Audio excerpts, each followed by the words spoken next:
Sentences, which means कि आज हम अलग अलग भेद पढ़ेंगे किसके, वाक्य के, ठीक है, यानी कि सेंटेंसेस के। फर्स्ट हमारे पास है असर्टिव, जिसे हम डिक्लेरेटिव भी बोलते हैं। डिक्लेरेटिव का मतलब होता है किसी चीज को डिक्लेयर करना या फिर किसी चीज की घोषणा करना। It is called declarative sentence. जैसे आपके स्कूल में बोला जाता है ना कि आप बेटा कल आपकी छुट्टी है, ठीक है, तो वो एक उन्होंने डिक्लेरेशन किया, उन्होंने कोई चीज डिक्लेयर की, आपको बताया कि कल आपके स्कूल की छुट्टी है। तो ऐसे वाक्य कि जो हमें घोषणा बताते हैं, जो किसी चीज की घोषणा करते हैं, तो उसे हम बोलते हैं डिक्लेरेटिव, ठीक है। अब ये जो डिक्लेरेटिव है ये दो टाइप्स के होते हैं। एक होता है एफर्मेटिव, एक होता है एफर्मेटिव। एफर्मेटिव का मतलब होता है कि किसी चीज की सूचना देना। अब जैसे कोरोना वायरस आया था तो आपके स्कूल छुट्टी कर दी गई थी, ठीक है, ऑफ कर दिए गए थे, तो आपको बताया था ना कि बेटा इस डेट से लेकर इस डेट तक सारे स्कूल बंद हैं, तो वो आपको एक सूचना दी गई थी। तो वो कैसा वाक्य होगा, एफर्मेटिव। नेक्स्ट नेगेटिव, यानी कि नकारात्मक। जब कोई हमारे बारे में नकारात्मक बात करता है, फॉर एग्जाम्पल जैसे कि आप क्वेश्चन में देख सकते हैं, the patient was in ICU, मतलब कि एक जो पेशेंट है वो ICU में है, तो एक नेगेटिव बात हुई ना, ये नकारात्मक बात हुई। तो ऐसे वाक्य जिसमें नकारात्मकता या फिर नेगेटिविटी एक्सप्रेस होती है, तो ऐसे वाक्य को हम कहते हैं नेगेटिव सेंटेंस, ठीक है। या फिर अगर आप कह सकते हैं कि मुझे ये खाना पसंद नहीं है, I don't like this food, तो ये भी एक नेगेटिव ही आएगा, ठीक है। सेकंड इंटेरोगेटिव, यानी कि जिसे हम प्रश्नवाचक भी बोलते हैं। जब हम किसी दूसरे इंसान से हम बोल रहे हैं कि आप कल क्यों नहीं आए थे, आपका नाम क्या है, आप कितने साल के हो, तो ये सब क्या है, प्रश्नवाचक यानी कि इंटेरोगेटिव, जिसमें हम किसी दूसरे से कोई प्रश्न पूछते हैं, when we put some questions, ठीक है। इंपेरेटिव, इंपेरेटिव का मतलब होता है जब हम किसी से रिक्वेस्ट करते हैं या फिर हम किसी को ऑर्डर देते हैं।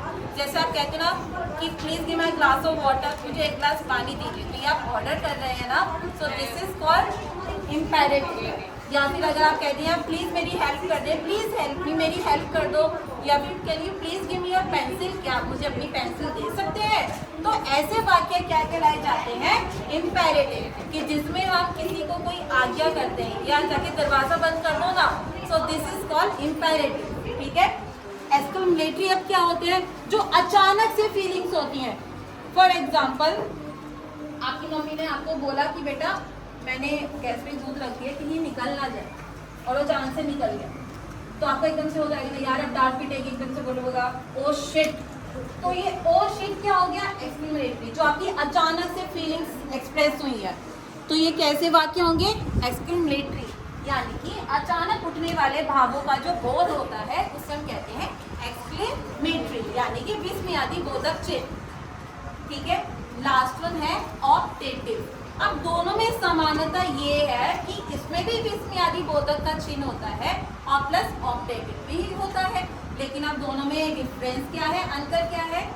एक्सक्लेमेटरी कहते हैं अचानक से, ठीक है, आप चल रहे हो, आपको कोई फ्लावर पसंद आ गया या फिर आपको कोई ड्रेस पसंद आ गई, तो आप कहोगे ना यार ओ नाइस, ऐसे कहोगे ना, तो वो आपकी अचानक से फीलिंग्स आई है, तो ऐसे वाक्य को हम कहेंगे exclamatory.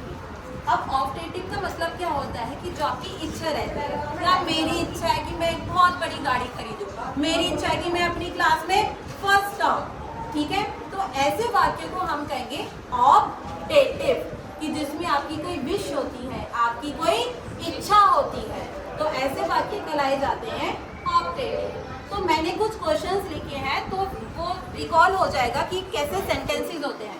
First one, may God bless you, may God bless you, भगवान आपका भला करे या फिर भगवान आप अपनी कृपा पे बनाए रखें, तो ये कैसे सेंटेंस होगा, कैसे सेंटेंस होगा।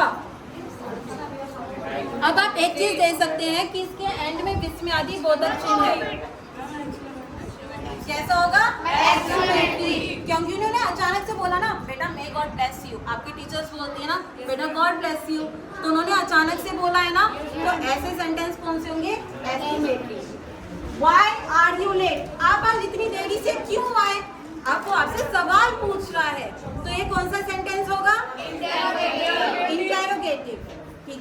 वो आपसे प्रश्न कर रहा है, वो आपसे सवाल पूछ रहा है। लेट द डोर, दरवाजे की कुंडी लगा दो। तो ये कौन सा वाक्य होगा? Imperative. Very good. Keep quiet, चुप रहिए या फिर शांत रहिए। तो वो आपको क्या कर रहे हैं? आज्ञा दे रहे हैं ना, तो वो कैसा वाक्य होगा? इम्पेरेटिव। मे आई कम इन मैम, जो कि आप अपने स्कूल्स में भी ये सेंटेंस बोलते होंगे। मे आई कम इन मैम मतलब कि आप उनसे आज्ञा ले रहे हैं कि क्या मैं अंदर आ सकता हूँ। तो ये कौन से वाक्य होंगे? Imperative. Mrs Shalini teaches us English, Mrs Shalini हमें अंग्रेजी का विषय पढ़ाती है। तो कोई आपको उनके बारे में बता रहा है, तो ये कौन सा सेंटेंस होगा? No, it is assertive sentence. बेटा वो आपको बता रहे हैं ना, आपको एक सूचना दे रहे हैं ना, ठीक है। प्लीज हेल्प मी, मेरी मदद करो। वो आपको आगे यार मेरी मदद कर दो, तो कौन सा सेंटेंस होगा? Imperative. Is it clear? Yes ma'am. अच्छा मैं एक और बोलती हूँ, बेटा आप खड़े होइए। Please give me a glass of water, कौन सा सेंटेंस होगा?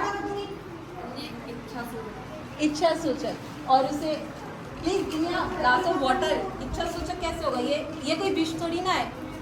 मेरे को एक गिलास पानी दे दीजिए। तो ये कौन सा वाक्य होगा बच्चे? इम्पेरेटिव। Very good. यानी कि वो आपसे आज्ञा कर रहे हैं, मुझे एक गिलास पानी दे दीजिए। Sit down.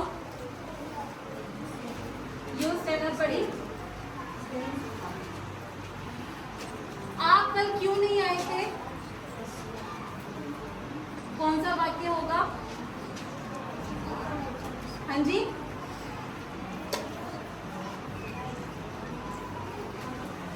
Okay next one. Mukul आप बताइए बच्चे। इंटेरोगेटिव। बच्चे मैंने आपसे प्रश्न पूछा ना, आप कल क्यों नहीं आए थे, विच मीन्स कि मैंने आपसे एक सवाल पूछा, मैंने आपसे एक प्रश्न किया, तो वो हो जाएगा प्रश्न सूचक वाक्य, यानी कि interrogative. Sit down. Praveen, you stand up.